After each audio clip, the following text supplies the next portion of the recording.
Welcome to La Vuelta, Stage 4. Today we had our first real GC shake-up. We hit some insane gradients today, north of 20% in one of the toughest finishing climbs, definitely that I can remember this season. So excited to get in and unpack that whole race, plus a valuable lesson to kids not to celebrate too early. Before we dive in, today's podcast, it's brought to you by LeCol. I wore probably every cycling brand out there, from Castelli to Assos to Spin 11 for the last 10 years, and I always find myself bouncing between cycling brands, and that was until I started wearing LeCol. I love their chamois, I love their jerseys, I love their innovation. It's founded by former GB cyclist Yanto Barker. I had him on the podcast, and you can tell this is a brand that's founded by a cyclist because it's so functional for our needs. So whether you're looking to win your local Cat 1 race or you're just doing a sportif, you're going to find this kit is exactly what you've been looking for. What really sets LeCol apart for me, it's the feedback they've taken from their pro level teams, like sponsoring Bora for the past few seasons, and bringing that into the kits that they're now making for the everyday public. If you haven't checked it out yet, I highly encourage you to do it. You can get 20% off your order thanks to LeCol, who've given us this amazing gift for you. If you head on over to lecol.cc and use code ROADMAN20 at checkout, it's going to knock 20% off your order, which is a decent chunk of cash, and you can pop that code. Feel free to share it in your club WhatsApp group or whatever, because it's kit that you're really going to be happy you recommend it to a friend. Sarah, let's get into today's Vuelta Stage 4. Yeah, so we're away kind of from the flat stages for a day, and we'll get into that in a few minutes, but a couple of pieces of news from overnight. You loved a bit of overnight gossip. I do. But you know what? What I've really noticed is there's so little coverage in comparison to the Tour de France. The Tour de France, when we were doing the live podcast, the news from overnight segment that I loved, find out the little pieces of gossip. There was so much of it. You had to pick and choose your top one or two favourite pieces. But there's just not as many journalists. But it's kind of why I like the Vuelta in a way, because it's the cycling fans race almost. It's a lot of the blow-in fans are gone, and it's actually back to being real bike fans. Yeah, I agree. So going back to that story from yesterday where Julian Alaphilippe it's official that he is going to tutor next year. So he leaves Soudal Quickstep. And Patrick Lefevere was interviewed today about it this morning and basically said, it hurts to see him leave. We have a very long history together. The little guy came to us very young. We had a lot of work, but we also had a lot of fun together. It still hurts to see him leave. He was not just a rider. Julien is like a child of the family that you're giving up. So they are really, really nice words from Patrick Lefevere. Not getting himself into hot water for once. He's meant to be a lovely guy. Yes, I know. Yeah, like Dan Martin on the podcast, and he said he's one of the nicest guys he's ever met in cycling, and definitely portrayed very differently in the mainstream cycling media. Yeah, I agree. And then one other story, another transfer story. This came as a bit of a surprise. So Caden Groves basically confirmed a lot of long-term rumours that he was going to leave Alpecin-Deceuninck at the end of this season. He was going to be riding in new colours for 2025. So that was all. There was no, he hadn't kind of said who the team was until today. He basically said, I can't wait to continue my journey at Alpecin-Deceuninck for the next 2 years. I feel at home and perform at my highest level in this shirt.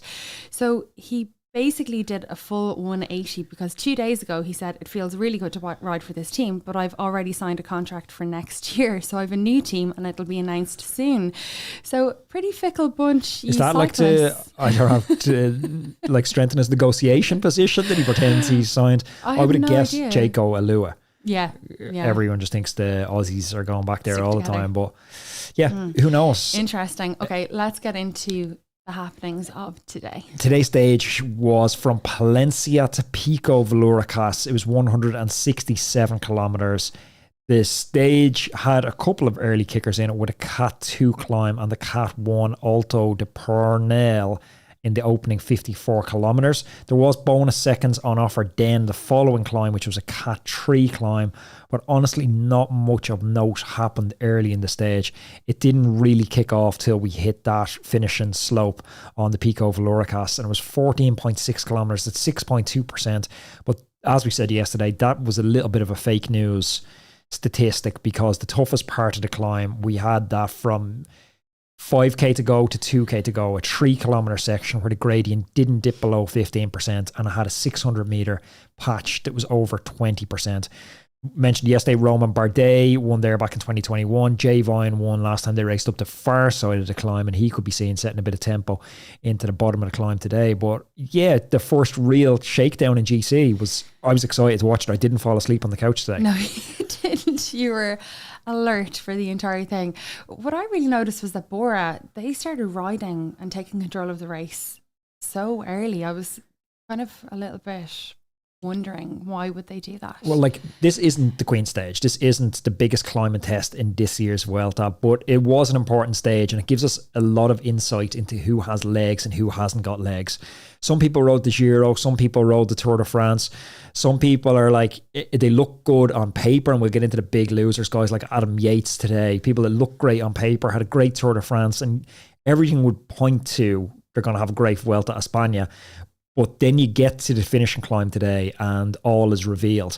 And so we kind of got an insight into who's genuinely a GC contender, who's here in their top condition, and who's going to be stage hunting or just a passenger and is on a 3-week holiday in France. And I think I'm sort of circling around your question a little bit, but why Bora were riding so early, it was intention. They obviously knew what we all know now, that Primož Roglič has arrived, a very good version of Primož Roglič. He literally rode that climb bottom to top today. Yeah. Like, he took the climb up. I think Jay Vine started setting a bit of pace. Sivakov launched over the top in sort of almost like a counter move. Roglič took up riding then, and he almost didn't leave the front. It was super impressive. It was great to see him, wasn't it, back out front doing what he does best. What I really noticed as well today is, we're going to talk about the gradients. They were extreme, but you could almost feel the heat radiating out from the telly when you were watching it. I mean, it was up to 40 degrees at some stages today. It almost feels like some people are better at dealing with the heat than others. Do you think that that's true? I mean, it must be very hard to, if you're not good at dealing with the heat, you go into that red. It takes a very, very long time to cool yourself down again. So. Yeah, like, there's a couple of factors to it. Some are physiological, some are mental or genetic. Like, some people are just genetically better predisposed at regulating cold and warm temperatures. Some people are just tough. Like, there's just tough guys in bike racing, and that's a factor as well. But physiologically, there's a few things going on, like sweat rate and efficiency, super important. Some athletes have a higher sweat rate. That means they can dissipate heat more effectively. So that's going to mean that they're more efficient at sweating, meaning they lose less salt and electrolytes, helping them to maintain hydration and performance. Cardiovascular efficiency is another one as well. Some athletes are coming into the race, like Primož Roglič, just in super good condition. That means they can get better blood flow to their skin. That's going to aid in heat dissipation without significantly compromising the blood flow to your muscles. And acclimation, we've seen, Remco is quite famous for his heat acclimation and working with core sensor now. We had the founder on the podcast, and core temperatures are used pretty much, core body temperatures are used pretty much a commonplace across the pro peloton now. People are doing heat acclimation sessions. You even get a heat acclimation score if you use the app. I done it a little bit in advance of bike packing because we'd some days up. The Garmin was registering 46 some days in Albania. It definitely helped me anecdotally because it helps increase blood plasma volume, improving sweat response, and that's all going to help with better temperature regulation. So there's a few different parts to it, but yeah, some people are definitely better set up than others to cope with that. We did see with Josh Tarling today, he was kind of spat out the back when the climbing got really serious today. And the amount of salt that was caked on his black shorts, it was really, really obvious, wasn't it? That his shorts were just caked in white. Yeah, 100%. It's actually a good junction for, because we have a sponsor which we weren't going to announce for a few weeks, but it's a cool segue to talk about it. So the sponsor is actually going to be Element. This isn't even a sponsor read. This is just giving you a heads up on it, because there is a free gift if you go over to the URL. It's drinklmnt.com/roadmancycling. Element is essentially salts, and I've been super, super aggressive in trying to get Element on as a sponsor for the podcast, because all the data points to how effective how poorly our body operates in the absence of sodium. And when I've had amazing conversations with like physiologists, Alan Lim, Dan Lorang, and they're all so obsessed with losing salts. But for so many of us, we seem to couple taking on salts with taking on sugar. They're two different problems. You might have a sugar need, but you definitely have a salt need. So having a tablet or a drink that you're able to just take back on sodium without replenishing, sugar and all these other nasty stuff that you mightn't even need has been a game changer. So I'm going to pop that in the link below, but you'll hear more about us in a few weeks when we officially announce LMNT as one of our sponsors for September, I think. Okay, so there was a lot of hype about this finishing climb. Tell us about how it all played out. You know what? When they were coming up to the climb, we were kind of getting into the sticky parts. I was like, this is all going to be over in about 2 minutes. I'm not going to go and make myself a cup of tea now. We're at the crunch point. But it did take... It's like a slow bicycle race. It took quite a while to get over. Do you know what? It's that steep that it's almost anticlimactic because it's like they're not going very fast. It's like I'm attacking and they're inching clear, which is a bit weird to see. It looked so hard. I mean, it looked like me going up a climb. It looked like you go for 3% climb. Shoulders rocking, hips rocking, low cadence, pain face. Yeah, it was tough. I think we touched on Red Bull really committed to riding the hard tempo into the base of the climb. And interestingly, when you listen to Roglic after, he didn't even know the team were going to ride the hard tempo. Then he felt the pressure to deliver, as leaders often do. That shows massive confidence in Roglic into the base of the climb. But it's also not a guarantee. Just because you say we have the strongest guy doesn't make it true. You still need to back that up and have the strongest guy. But something to note as well that I would have hated that climb. It was just...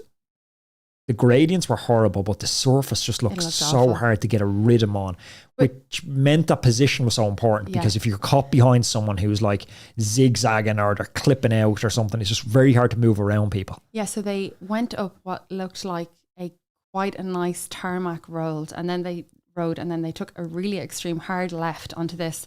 It was concrete, it wasn't tarmac, and it came with all of the bumps, their traction points. Their traction points because it's so steep. Yeah, but it didn't look pleasant whatsoever. No, and even cracks everywhere. On the hydration thing as well, like the counterintuitive part of this is the climb, you're going so slow, so even that last 5k, like as you said, you thought you'd have time to make a cup of tea, but it goes on forever.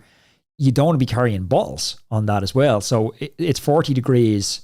It's going on for a long time, 20 plus minutes, but you don't want to carry a bottle on it. So people are going to feel it tomorrow. I think the first, as we said, Jay Vine hit it into the base of the climb for UAE. They're just the roster stacked on UAE. Then we have Sivakov came over the top, and that was the first time Roglic showed his hand. And I was looking at it and kind of going, Roglic is riding almost like a domestique for someone else. He's just sitting on the front and churning out this tempo like someone boiling a lobster. He was just slowly turning the heat up, and I was like, he's actually not doing that much damage. There's still a group of 12 or 15, and then Felix Gall from AG2R, who's a co-leader there. Ben O'Connor is the main leader of AG2R, who lost I think 1:11 today. Felix Gall comes over the top. Roglic doesn't panic, and he just starts reeling back in, and that up in tempo from Roglic lost more people. And then we only really had at the front of the bike race Roglic, Mas, Felix Gall, who would be soon dropped after that, and Van Aanveldt, the young lad from Lotto. And as soon as they get off the steep slopes, Mas, who I thought was in trouble, rode through straight away. And then Landa got across, and then we seen Almeida, Riccatello and Gall rejoined from behind. And that was kind of the front 8 was a strong group, but Roglic just looked to be cruising compared to the rest of the lads. It was so amazing to see Landa coming back across as well. We're like, Landissimo, he just never dies. He's like the honey badger. And you see when there was a little bit of an up and in pace near the end, Landa got dropped. But as soon as he was coming back, and I was saying to Sarah, she's like, who do you think has this stage? And I was like, Roglic has the sprint, unless Landa doesn't get the cut in the flyer he's about to take. And he came up, as soon as he caught them, he just carried that momentum straight past the group. Yeah, it was good. And it was Van Aanveldt that closed him down. And maybe without him closing him down, Roglic doesn't win that stage. And then in the end, it was just an absolute shit fest from Van Aanveldt. Like I don't know why they put the finish line on a corner, but they decided to put the finish line on a corner. Roglic had to come the wrong way around. Van Aanveldt thought he had to win, went to stick his hand up. Because he stuck his hand up, couldn't do a bike throw. Seeing Roglic coming, with one hand on the bar, tries to do a one-handed bike throw. Roglic dips him, then he uses the one hand to just smash the bars in disappointment. What a rookie error. I mean, even I don't think that I would do that. Against Roglic. Online they were saying Roglic doesn't even celebrate against Roglic. Like, on an uphill finish, Roglic is nailed on. You just wait until you have the win. And oh my God, the look on his face. What actually happened as well is that he half put his hand up. Then he, out of the corner of his eye, I think he saw Roglic's wheel, put his hands back down his handlebar, tried to show. It was like a one-arm bike throw. It was all too late at that point. But like, sprint to the finish line, sprint past the finish line. What you think is the finish line when you're sprinting is actually like you need to sprint a meter past the finish line.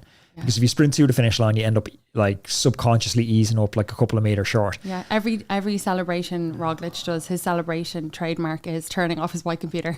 Yeah. Press and lap. That's it for him. I felt for the kid because it would have been the biggest win of his entire career. No, I didn't feel for him. I thought it was absolutely hilarious, and I just thought, you're a Roglic fanboy though. Yeah, but he's never going to do that again. I'm sorry, but these are the lessons. Tough sport. I actually don't know that guy, Van Eytveld. Like, what's his story? He's a Lotto Destiny rider. Yeah, a lot of Destiny rider. He's, I'm going to say 22 or 23. He's a young kid. Hasn't had a lot of big results. He's been knocking on the door. He's 11th in Strade Bianche this year, so just outside the top 10. He won the UAE Tour this year, which was a big result. Big riders there, and it was a unexpected result for him at the time. Put out some Jabal as the main climb in the UAE Tour, and it's about 11 kilometers at 6.7%. And I seen his projected watts per kilogram were 6.28 watts per kilogram for that 27-minute climb. So he can definitely hold himself in the best company in the world, but he hasn't really done it consistently. And as I said, this would have been a huge biggest win of his career. But at the beginning of the interviews a couple of days ago, he was talking about going for a classification. So it's, you know, he's up there now. He's very, very he's ambitious. Good time trial as well. Yeah, very ambitious, which we absolutely love to see. So what did you learn from today? There was, as you said, a lot of exposure, a lot of learnings from today. I was just looking at Van Eytveld on GC. He's only at 41 seconds and 5th overall on GC now. So he is right up there. What did I learn on GC? That 95% fit Primož Roglic is better than every other bike rider in the world. Well, every other bike rider, you know, asterisks, like Jonas and Poggi aren't at the Vuelta, but I'm glad they're not here. It just feels so much more exciting that we can... You're glad they're not here now, but if Roglic has a 4-minute lead after 7 stages, you know, we'll soon run out of things to talk about. Like, yeah, so because a lot of other people, like the favourites before the race for GC, you're looking at Sepp Kuss, Almeida, who actually put up a decent showing today, Roglic, Yates. You're starting to rule out some of them already. Kuss looked very second-hand. He did. Almeida, looked decent, but he's coming off the back of a tough Tour de France where he got 4th. Yates looked like... I feel like Yates should be able to stick in that company at the front end of the bike race there. We did see Yates today going back to the team car for bottles and food. So it kind of does give you a little bit of an indication that perhaps this co-leader stuff isn't really... Nah, I don't. I think it's just whatever. He was sitting at the back of the bunch or whatever. Like, I wouldn't read too much into that. Okay. It's not like these guys aren't Hollywood stars. Like, if they're at the back of the bunch and the car is close, they'll just get the food themselves. Okay. There's less energy than, you know... like most of the feeding they try and do actually at the moment is just off the side of the road, you're saying. But yeah, no, I wouldn't read into that he's in any sort of support role just because you've seen him with a bottle, like. But yeah, I can see where you went with it. Okay, so who were the massive losers today? For me, it was Sepp Kuss. Sepp Kuss. Did we get a time check on Sepp Kuss? I think he's where's Sepp Kuss on the stage? On the stage, he is 28 seconds down. Okay. It wasn't disastrous for him on the stage. Worse for some other people. I think Ben O'Connor, a bit of a disaster. Not a huge fan of Ben O'Connor. He always seems to be whinging about something. But he was a minute and 11 seconds back.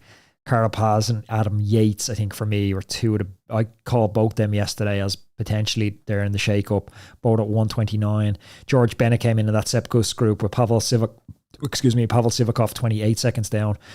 So, yeah, look, there's a lot of losers. I think that group of 8, which contains Roglic, Van Eytveld, Almeida, Einrich Mas, which was brilliant to see. He looked so good. Felix Gall, Riccatello, Mikel Landa.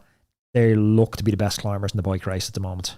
Okay, amazing. Right, let's go through the results. I won't go through the stage because you essentially just read out the stage there. We'll quickly go through the GC. So Primoz Roglic, 8 seconds behind him is João Almeida. 32 seconds behind is Enric Mas. 38 seconds behind is Antonio Tiberi. He actually had a great ride that kind of snuck in under the radar today. He finished just behind that group of 9 or of 8 on his own, and he looked to be finishing super strong. That was a sneaky little ride. Yeah, he really, really fought. And then we have in 5th, honourable mention to Leonard van Velt, who got pipped on the line by Roglic today. The points jersey, go through the first couple. We've got Wout van Aert in the green jersey, Caden Groves, and then Louis Angel Mate in 3rd. And that competition's really heating up, because today we've seen Caden Groves again pipping Wout in the final intermediate sprint, and also a little bit of a coming together in them as well, where it was almost like the Wout, yeah, like I'll mix it up physically as well as I'll mix it up with my legs if need be. Like Wout seems a little windy to me. Like if you've watched any of the documentaries, the Netflix behind the scenes, he complains a lot about the physical contact, and I wondered, is that Caden Groves getting into his head a little bit, saying I'll be physical in this battle? Oh wow, that's interesting. Perhaps. Okay, a bit of reaction after. So I wanted to hear from Sepkus because I was disappointed with him. He said the ride was super tough, the heat made it hard, and the entry to the climb was a big group, so it made it very nervous. I didn't have the best feeling, but I only lost about 30 seconds, so I can be happy enough with that. Then he was asked about Roglic, and he said everyone knew he was going to be the favourite and was going to be really strong, especially because it's La Vuelta. He looked pretty strong to me. Sepp was smiling the whole way through. I think he was putting on a little bit of a brave face there, with the result today. Yeah, it's hard to say. He lost a little bit of time. See, none of it's massively significant on its own, but he keeps just losing a little bit of time here, a little bit of time there. Yeah. The Vuelta's just started. It's only stage 4, exactly. So I don't think we should read too much into it, but he's already like on GC. He's back. Can you find him on GC? He is back at 1:14 already in 13th place. Don't really want to be giving Roglic a minute and 14 head start. No, absolutely not. Going back to Van Velt, who, as I said, got pipped on the line. He said, I can be very happy with the condition and how the race went. If I had been beaten in a different way, it would have been a very good result. But right now it hurts a bit. Maybe I will think differently about it in a few days. He's definitely going to have a couple of learnings from that. I'm sure Victor Kampenaerts will be have him on his vlog maybe over the next couple of weeks. We'll hear the full story. And then finally, to wrap it up, Roglic. So he was asked how it feels to be back to winning form. And Roglic, it was amazing. What I've really noticed as well, going back to the heat, and I know we're kind of dwelling on this a bit, is that in La Vuelta, they're interviewing the winners on the cool down bikes, so they don't bring them into like a press room, sit them on a stool. They're absolutely roasting. Yeah, I don't know what that's about. Yeah, they're allowed to be interviewed, or they're allowing them onto the cool down bike with a cool down vest. No rules in Spain. Yeah, I think it's really good. Maybe it's just because of this focus on getting the athletes really cold and cool down as soon as possible. So when he was asked how he feels to be back winning, he said, it's life. It doesn't just always go up. And when asked about today, he said, I wasn't sure how it would go because of my back, but still, there was no other option than to go full throttle. It was a tough climb, very steep. I'm recovering from an injury, and after a few hours, I felt my back acting up. But hopefully it won't get worse. The goal remains the same. We'll take it day by day. He said, you never know what your last victory will be, so I have to enjoy it. Tomorrow we're on to stage 5. We're rolling from Fuente del Mastra to Seville. It's 170 kilometers. Forecast is warm again, over 40 degrees. It's a pretty flat stage. An intermediate sprint at 24.6 kilometers to go. There is time bonuses on that, but it's going to be contested by the break, Caden Groves and Wout again. So the GC guys aren't going to be going for that time bonus. Very hard to see past Wout, Caden Groves and maybe Corbin Strong to round out a podium tomorrow. It's going to be kind of a replication of stage 2 and stage 3, I think, with that sprinting.